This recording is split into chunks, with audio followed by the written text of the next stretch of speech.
भगवान ने पूछा कि भैया कौन हैं आप, आपका क्या नाम है? तो जरा ये कथा बड़े सावधानी से श्रवण करिएगा। कौन है ये कहता है अच्छा आपने मेरा नाम नहीं सुना? महाराज यदि दानियों के नाम की लिस्ट आई होगी आप तक तो उसमें सबसे ऊपर नाम हमारा होगा, उसमें सबसे ऊपर हमारा नाम मिलेगा आपको। अच्छा भैया हमारे पास तो लिस्ट नहीं आई, कौन है आप, क्या नाम है आपका? तो ये कहता है महाराज मेरा नाम है नृग, सूर्यवंशी राजा है ये, मेरा नाम है नृग और मैंने इतनी गायों का दान किया है, इतनी गायों का दान किया है कि आकाश में जितने तारे हैं, पृथ्वी में धूल के जितने कण हैं और बारिश में जितनी पानी की बूंदें होती हैं उतनी गायों का दान किया है मैंने। भगवान बोले फेंकने वाले बहुत मिले पर भैया तुमसे सब नीचे। अरे इतनी गायों का दान तुमने किया होता तो इतनी गायों का दान करने के बाद तो तुम ये गिरगिट बनते। इसका मतलब तुम्हारा दान ठीक नहीं रहा होगा। आप जानते हो हम लोग भी, आजकल के लोग भी बड़े दानी हैं, पर दानी कैसे हैं? वो ये सोचते हैं जो चीज अपने उपयोग की नहीं है चलो दान कर दो। अपने उपयोग की जो चीज नहीं है उसको देना दान नहीं है, वो दया है, उसे कहते दया। आपके पास आज भोजन है, आधा भोजन आपने किसी दूसरे को करा दिया, वो दान नहीं, वो दया आपने कराई। पर महाराज दान का स्वरूप क्या है, दान कहते किसे हैं? ठाकुर जी ने कहा तुम्हारा दान ठीक नहीं रहा होगा, तुमने बूढ़ी गायों का दान किया होगा। दान की परिभाषा ऐसी बदली महाराज आज के समय में। भगवान के लिए जब बात आए तो हम लोगों की सोच बड़ी छोटी हो जाती है। अपने लिए हो तो महाराज फिर देखो बड़ी बात है, पर भगवान के लिए जब करना हो, हमारे गुरुदेव भगवान तो कहते कि आप दो की जगह एक ही वस्तु दान करें, पर वो वस्तु ऐसी हो जो आपको प्रिय हो, उस प्रिय वस्तु का दान किया जाता है। आजकल दुकान में जाओ ना, भैया वो सुपारी देना, तो दुकानदार पूछेगा कि पूजा की कि खाने की। आपने कहा खाने की, तो ये बड़ी बड़ी सुपारी देगा आपको, ये ले जाओ, खराब निकले तो दोबारा लौटा जाना। और आपने कहा पूजा की, तो पूजा की सुनते ही उसकी लॉटरी लग गई महाराज। जितना रद्दी माल उसकी दुकान में रखा है, नैनी नैनी सी मूंगफली सी सुपारी, जिन सुपारियों को पोलियो हो गया था, अंग विकसित नहीं हो पाया बेचारियों का, बोले ये ले जाओ, ये पूजा वाली है। आप विचार करो क्या देवता इतने कमजोर हैं, भगवान इतने कमजोर हैं, तुम इतनी बड़ी खाओ और पूजा की इतनी इतनी। ये एक केवल आपको विचार प्रदान कर रहा हूं। हम लोग देवताओं के लिए सोचते हैं चलो हो गया, लेकिन दान जो करने की बात है वो दान अपने से श्रेष्ठ वस्तुओं का दान होना चाहिए। और महाराज भगवान ने ये बताया तो इसने कहता नहीं महाराज मैंने एकदम पैसुनी दूध देने वाली गायों का दान किया। तो फिर भैया तू गिरगिट कैसे बन गया? तो ये बताता है महाराज एक ब्राह्मण की गाय आकर के मेरी गाय में मिल गई और उसी गाय का मैंने दान कर दिया एक ब्राह्मण को। अब वो अपनी गाय ढूंढता आ रहा था और ये ब्राह्मण लेके जा रहा था, बीच में दोनों की बहसबाजी हो गई और लड़ते लड़ते आ गए मेरे पास।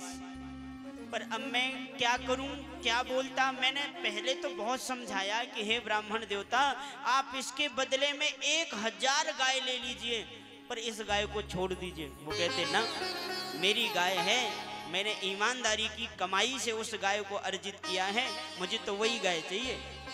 दूसरा कहता है इस गाय को दान में तुमने दिया है, संकल्प मेरे नाम का हो चुका है, इसके बदले में दूसरी गाय नहीं यही गाय लूंगा। वो जमाना था महाराज जो व्यक्ति अपनी गरीबी में भी आनंद से रहता था, पराये दाने की आशा नहीं करता था। दे भी कोई तो भी कहता नहीं हम मौज में हैं, हमें नहीं चाहिए कुछ। और महाराज लड़ते रहे और ये ब्राह्मण, एक ब्राह्मण कहता क्यों राजन तुमने हमें गाय प्रदान करी है? तो ये मौन हो गया, कुछ नहीं बोल, केवल गर्दन हिलाई जी। दूसरा बोला क्यों रे राजन तैने मुझे ये गाय अभी अभी दी है? सोचे बोलूंगा तो भसूंगा, क्या करूं? तो गर्दन बस हिलाता रहा। तो ब्राह्मणों को क्रोध आया, गिरगिट जैसा सिर हिलाता है, जा हम श्राप देते हैं तू गिरगिट हो जा। चरणों में गिर करके कहता है, प्रभु गिरगिट बना सोच रहा था कि इतना दान किया, इतना दान किया और उसका फल मुझे ये मिला कि मैं गिरगिट बना। पर आज मुझे समझ में आया कि इतना दान किया, उसका फल मुझे ये मिला कि आपके चरणों की प्राप्ति हुई और आपके दर्शन की प्राप्ति हुई। अब मुझे स्वर्ग नहीं चाहिए महाराज, अब तो आप अपने चरणों की भक्ति प्रदान करिए और आपके चरणों में ही स्थान मेरा मुझे बना दीजिए, मैं आपके समीप ही रहूं। भगवान ने इसे अपनी भक्ति का वरदान देकर के वरदान कर दिया। अरे एक विवाह अनिरुद्ध जी का हुआ महाराज, प्रद्युम्न के बेटा हैं अनिरुद्ध, और उस विवाह में तो भोले बाबा और भगवान श्री कृष्ण का युद्ध हुआ। बाणासुर है बड़ा दुर्दांत, वो बाणासुर की बेटी का नाम है उषा। इसने रात्रि में सोते हुए अनिरुद्ध का दर्शन किया, अपनी सहेली से बताई कि इनमें हमारा मन लग गया है। तो इसकी सहेली भी बड़ी मायाविनी सोते हुए अनिरुद्ध जी को पलंग सहित इसने सोनितपुर ले आई है, और यही गंधर्व विवाह हुआ। और इनके पिता को पता चला, तो पिता को पता चलते ही इन्होंने अनिरुद्ध को बंदी बना लिया। नारद जी पहुंचे द्वारकापुरी में, प्रभु इतना बड़ा परिवार, कभी अटेंडेंस भी ले लिया करिए, कौन है कौन नहीं है। भगवान बोले कि नारद जी वही हम सोच रहे हैं, आजकल हमारे अनिरुद्ध नहीं दिखाई दे रहे। नारद जी ने कहा अनिरुद्ध कैसे दिखाई देंगे, ब्रेकिंग न्यूज सुना नहीं आपने? सोनितपुर में उस बाणासुर ने आपके पौत्र को बंदी बना लिया है, जबकि मालूम है उसको कि वो आपका पौत्र है। भगवान ने कहा अच्छा, उसकी ये हिम्मत, हमारे पौत्र को बंदी बनाता है। और भगवान नारायणी सेना लेकर के पहुंचे तो भोले बाबा द्वारपाल बने खड़े, त्रिशूल लिए हाथ में, अलाप निरंजन करते मिले। भोले बाबा ने कहा आप कैसे? भगवान श्री आप कैसे? भगवान श्री कृष्ण बोले कि हम जा रहे हैं इसको बाणासुर को सबक सिखाने, इसने हमारे पौत्र को बंदी बनाया है। भोले बाबा बोले तब तो दो दो हाथ आपको मुझसे करने पड़ेंगे। कैसे? बोले इसने वरदान मांगा है, मैं इसका द्वारपाल बना हूं और पहले आप मुझसे लड़ोगे तब जाओगे। भगवान ने कहा ये लो, अब मजबूरी में इनसे युद्ध करना पड़ेगा। भोले बाबा में और ठाकुर जी में युद्ध प्रारंभ हुआ। अब युद्ध तो करना कोई नहीं चाह रहा, पर युद्ध होने लगा तो भगवान ने एक चालाकी करी। भगवान ने क्या किया? भगवान ने एक अस्त्र बना दिया तुरंत, पहले नहीं था वो अस्त्र, और उसी समय उस अस्त्र की रचना करी और भगवान ने एक बाण मारा जिसका नाम है जिम्भ्रास्त्र। ये जिम्भ्रास्त्र जानते हैं क्या होता है? कथा में कई लोगों को बहुत तेजी से लगता है, और जैसी लगता है तैसी मुंह खुलता है महाराज, जम्भाई आने लग जाती है। हाँ, वही जिम्भ्रास्त्र चलाया, भोले बाबा मुंह फाड़ के आ करने लगे और भगवान श्री कृष्ण गए और इन्होंने बाणासुर से युद्ध किया। इसकी 1000 भुजाएं थी तो सिर्फ 4 छोड़ी। इतने में भोले बाबा ने कहा प्रभु ये मेरा चेला है, इसे मारिएगा नहीं। भगवान ने भी इसे क्षमा किया और इसने अब अपनी बेटी का विवाह पुनः धूमधाम से अनिरुद्ध जी के साथ में किया, ऐसा वर्णन मिलता है। राजसूय यज्ञ हो रहा है पांडवों के यहाँ, उसका निमंत्रण आया द्वारका में, और एक निमंत्रण आया जरासंध के यहाँ जो राजा बंदी बने हुए हैं उनके यहाँ से।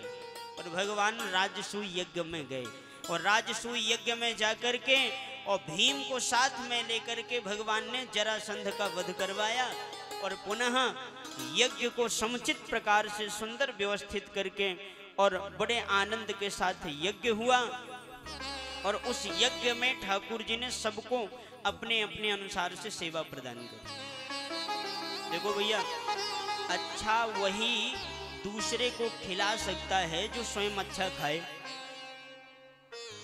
भीम जी को रसोई की व्यवस्था दी गई, परोसने की व्यवस्था भीम की रहेगी, और भोजन रसोई बनाने की व्यवस्था क्या बनेगा क्या नहीं बनेगा इसकी व्यवस्था द्रौपदी को दी, क्योंकि द्रौपदी के भोजन कुशलता को जानते हैं ठाकुर जी।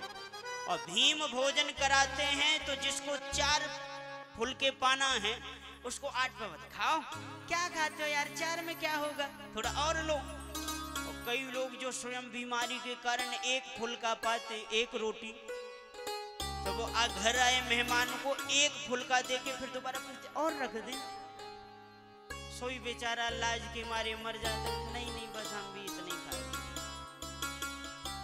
एक के घर में मेहमान आए, पिताजी बड़े कंजूस टाइप के आदमी, दोपहर में तो जैसे तैसे भोजन करा दिया, शाम को सोच रहे कि शाम को भी भोजन कराना पड़ेगा, तो अपने बेटे से सिखाया कि शाम को जब चाय पी रहे होंगे तब आना और हमसे पूछना कि पिताजी रात्रि में भोजन क्या बनवाना है। बेटा पहुंचा, मेहमान चाय पी रहे थे, बेटा पहुंचा, पिताजी रात्रि में भोजन क्या बनवाना है। तो पिता नाराज होकर के बोले, मूर्ख इतना भी नहीं जानते हम कोई राक्षस हैं जो रात में भोजन करेंगे। अरे रात में तो हमें भोजन नहीं करना, बाकी मेहमान से पूछ लो। अब मेहमान यदि कहें कि हमें करना है तो मतलब राक्षस। मेहमान बोले नहीं नहीं हम भी देवता ही हैं। मेहमान ने कहा रात हो इससे पहले निकल लो यहाँ से, नहीं तो ये देवता सवेरे तक बचेंगे नहीं, खंडित हो जाएगी मूर्ति। एक बार प्रेम से कहिए राधे राधे। ठाकुर जी ने भीम को दिया, और महाराज खजाने का मालिक किसे बनाया? खजाने का मालिक भगवान ने बनाया दुर्योधन को, और दान करने के लिए नियुक्त किया कर्ण को, क्योंकि भगवान जानते हैं दुर्योधन इनसे चिढ़ता है तो ज्यादा से ज्यादा धन निकालेगा, और कर्ण को दान करने का शौक है तो ये दान ज्यादा से ज्यादा करेगा। भैया किसी ने कहा है, गोस्वामी तुलसीदास जी ने ही कहा है, तुलसी पच्छिन के पिए घटे न सरिता नीर, दान करे धन ना घटे जो सहाय रघुवीर। इसलिए भगवान ने कहा खूब दान हो यज्ञ में तभी आनंद आएगा। और खूब बढ़िया दान हुआ महाराज, खूब बढ़िया से भंडारा हुआ, और इतना बढ़िया यज्ञ हुआ, इतना बढ़िया यज्ञ हुआ कि इस यज्ञ की पूर्णाहुति की चर्चाएं कैसे भई। धृतराष्ट्र ने अपने बेटे दुर्योधन से कहा कि पुत्र, तुम्हें सुंदर सुगंधित चावल को और देसी गौ माता के घी से पका करके और उसमें सुंदर बूरा छिड़क करके और तुम्हें नित्य प्रतिदिन खिलाया जाता है, लेकिन वो सब खाने के बावजूद भी तुम इतने कमजोर क्यों हो रहे हो भाई, तुम इतने दुबले से क्यों लग रहे हो। तो दुर्योधन क्या कहता है? दुर्योधन कहता है कि पिताजी, पांडवों का इतना बड़प्पन देख करके, पांडवों का इतना सौख्य देख करके, वैभव देख करके मेरा शरीर जला जा रहा है। अच्छा, कितना बड़ा वैभव है? तो दुर्योधन कह रहा है अपने बाप से, बता रहा है पिताजी से, पिताजी एक बार शंख बजता है। अच्छा, तो शंख बजने का क्या मतलब है? बोले जब एक पंगत होती है तो एक बार शंख बजता है, और उस एक पंगत में 10,000 लोग बैठते हैं एक साथ, तो कितनी बार शंख बजता है? दुर्योधन ने कहा कि पूरे दिन भर शंख वो बजता ही रहता है, बजता ही रहता है, और जब जब वो मैं शंख ध्वनि कान में सुनता हूं तब तब मेरा शरीर जलने लग जाता है। इतना बढ़िया यज्ञ हुआ महाराज। और उस यज्ञ को पूर्णाहुति करके अनेकानेक श्रीमद् भागवत महापुराण के सुंदर प्रसंग हैं। पौंड्रक का भी भगवान ने वध किया। देखो भैया, नकली भगवान भगवान के समय में भी थे।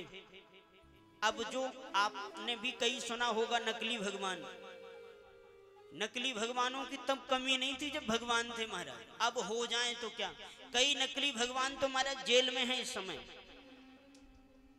और कई नकली जो होंगे अभी वो नंबर ही है उनका, जाएंगे वो भी। एक बार प्रेम से कहिए राधे राधे। भगवान जैसे तो भगवान ही हो सकते हैं महाराज। हम हिंदुओं में एक चीज की कमी है भैया, क्या? जो भी अच्छा लगता है बस उसे भगवान ही बनाते हैं। अरे भैया तू तो मेरे लिए भगवान जैसा है। और ध्यान रखना, भगवान ही भगवान हो सकते, भगवान के अलावा और कोई भगवान नहीं हो सकता। आप कथा से जुड़ रहे हैं वो किसके लिए? हम आपको कुछ बात कह रहे हैं, या आप हमें गुरु माने या आप हमें कहें गुरुर् ब्रह्मा गुरुर् विष्णु गुरुर्देवो महेश्वरा, तो गुरु का कर्तव्य अपने आप को भगवान बताना नहीं, भगवान का ज्ञान कराना, ये काम है गुरु का। और गुरु जी कहें सब फेंक दो फोटो, केवल हमारी फोटो रखो और हमारे में माला चढ़ाओ, अगरबत्ती करो, दूसरा कोई तुम्हारे लिए भगवान नहीं है, तो फिर भैया उन गुरु जी का न जाने क्या हाल होगा। एक पौंड्रक नाम का था राजा, उसको एक उसी के मित्र ने कहा कि सुन भाई, तेरे दो भुजा हैं, दो भुजा और तू कहीं से जुगाड़ कर ले और एक बढ़िया चक्र बना ले तू, बिजली से चलने वाला, कृष्ण जैसा दिखने लग, फिर देख कितना आनंद आता। बोले क्या होगा? बोले मैं जाऊंगा और पहले भीड़ इकट्ठा करूंगा, और भीड़ जब इकट्ठा हो जाएगी तो मैं कहूंगा सब अपनी आंखें बंद करो, साक्षात द्वारकाधीश कृष्ण को मैं यहाँ प्रकट कर रहा हूँ, और जैसे ही मैं इशारा करूंगा तू बटन दबाना, बस कुछ दूर में रहना और उड़ते हुए आ जाना। इतने लोग जय जयकारा लगाएंगे, इतना चढ़ावा आएगा, इतनी आरती में पैसा आएगा और इतना सब जलवा होगा महाराज। और इन लोगों ने व्यापार चालू कर दिया। वैज्ञानिक परंपरा से इसने दो भुजाएं लगा दी, एक गरुड़ ऐसा बनाया था महाराज, जैसी बटन दबाता तो वो गरुड़ उड़ने लग जाता, बटन दबाता तो शंख चक्र घूमने लग जाता हथेली में। एक दिन इसका भाव इतना बढ़ गया, जैसे जनता ने वाह वाह वाह कहना प्रारंभ किया महाराज, कि इसने अपने आप को भगवान ही मान लिया।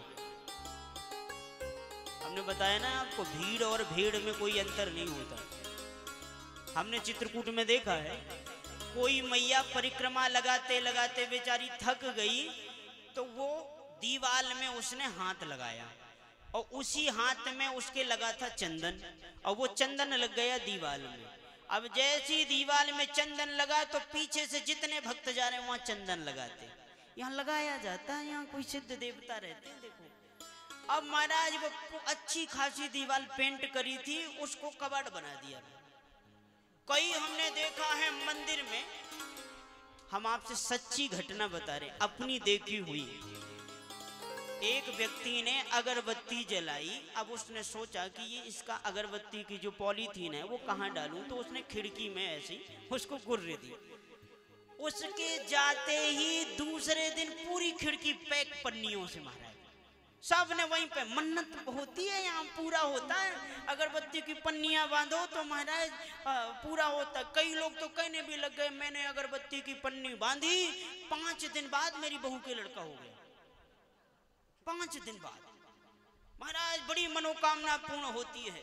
और सोई महाराज पन्नियां बंधना प्रारंभ। पहले तो वो अगरबत्ती की पन्नी बंधी थी, अब लोग बीन बीन के बांध रहे हैं, और पूरा भगवान का मंदिर पन्नी मंदिर हो गया, पॉलीथीन मंदिर हो गया। अब ये बताओ, ये कोई भक्ति है? ये इसे कहते अंधविश्वास। अरे भैया, भगवान क्या पन्नी बांधने से तुम्हारी अर्जी कबूल करेंगे? जो आपके अंतर मन में बैठा है वो क्या इन सब चीजों को पसंद करेगा? भगवान तो आपके भाव के भूखे। पर महाराज क्या कहें, भीड़ ने भी देखा कि अरे भैया 2-4 लोग कैंडिडेट तैयार कर दिए, तो महाराज जी भी फिर बताने लगे, कथा सुनने से कुछ नहीं होगा, कीर्तन से कुछ नहीं होगा, अपने पड़ोसी को हरी चटनी के साथ समोसा खिलाओ, कृपा आएगी। सोई महाराज पड़ोसियों की मौज आ गई। हाँ महाराज, नवरात्रि चल रहे हैं, समोसा वाले को बुलवाओ, हरी चटनी से खिलवाओ, कृपा हो गई। और कई लोग चिल्लाने भी लग जाते, मुंह पे कृपा है गई, समोसा ही खिलाया था, चटनी भी नहीं खिला पाए और हमारा काम बन गया। ऐसे ऐसे लोग महाराज। और यही पौंड्रक, जैसी भीड़ वाह वाह कहने लगी। अच्छा एक बात बताओ, वाह शब्द को उल्टा करो तो क्या आएगा? वाह को उल्टा पढ़ो तो क्या आएगा? हवा, हवा आएगा ना। ये जो वाह वाह करने वाले हैं ना, ये झूठी हवा भरते हैं, और वाह वाह की हवा में गुब्बारा बने डोल रहे हैं, बस जरा सा मच्छर ने काटा कि काम खत्म। वाह वाह, ये जो वाह है, ये वाह करने वाले जितने भी होते हैं महाराज, सब हवा भरते हैं। इसलिए जो वाह वाही भी मिल रही है, नम्रता से स्वीकार करे कि ये भगवान की कृपा है जो सामने वाला मुझे वाह कर रहा है, मेरी योग्यता कुछ नहीं। और पौंड्रक ने भेज दिया पत्र भगवान के पास, ए नकली भगवान, तू असली बना डोल रहा है मेरे सामने, मुझसे आ युद्ध कर, कौन असली है कौन नकली है इसका परिचय हो जाए। भगवान बड़े हंसे इसको देख के, इसका पत्र सुन के। भगवान ने कहा ये लो, हमारे सामने भी हमको नकली बनाया जा रहा है तो हमारी पीठ पीछे ना जाने क्या होगा महाराज। और भगवान ने कहा तो सुनो, अब हम आते हैं तुमसे मिलने। और भगवान गए और भगवान ने इस पौंड्रक को जब देखा भगवान ने तो भगवान के आंसू आ गए। जब पौंड्रक को देखा भगवान ने तो आंसू आ गए भगवान के। किसी ने पूछा क्यों महाराज आपके आंसू क्यों आ गए? भगवान कहते हैं भाई भले इसने जो किया सो किया, पर देखो नकल करने के लिए भी दिमाग चाहिए कि नहीं। इसने हमारी नकल किया है, इसने हमारी नकल किया है तो हमारा कितना चिंतन किया होगा इसने, हमारी फोटो को कितनी बार मिलाया होगा इसने, और इतनी बार इसने हमारा चिंतन किया है, अब इसको कैसे नरकों में भेजें। भगवान ने इसका वध किया और इसकी आत्मा को अपनी आत्मा में विलीन कर दिया। ये नकली बनने की कोशिश कर रहा था और भगवान ने इसको मार करके असली भगवान बना दिया महाराज, अपने में समाहित कर। ऐसे दयालु परमात्मा महाराज।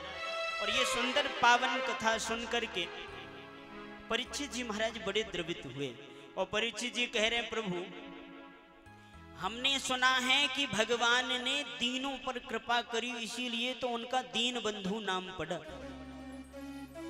तो महाराज भगवान ने किस दीन पर कृपा करी इसके बारे में आप हमें श्रवण करें।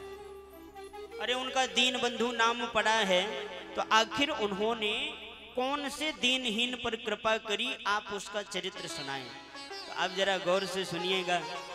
अब श्री सुखदेव भगवान श्री सुदामा जी की कथा सुना रहे।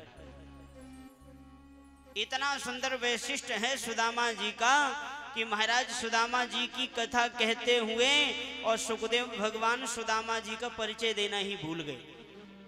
क्या कह रहे हैं? बड़ा प्यारा भाव है।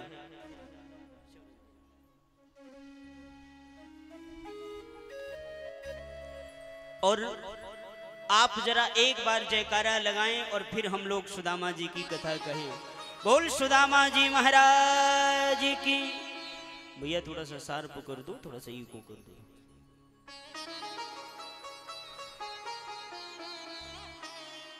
कृष्णस्यासीत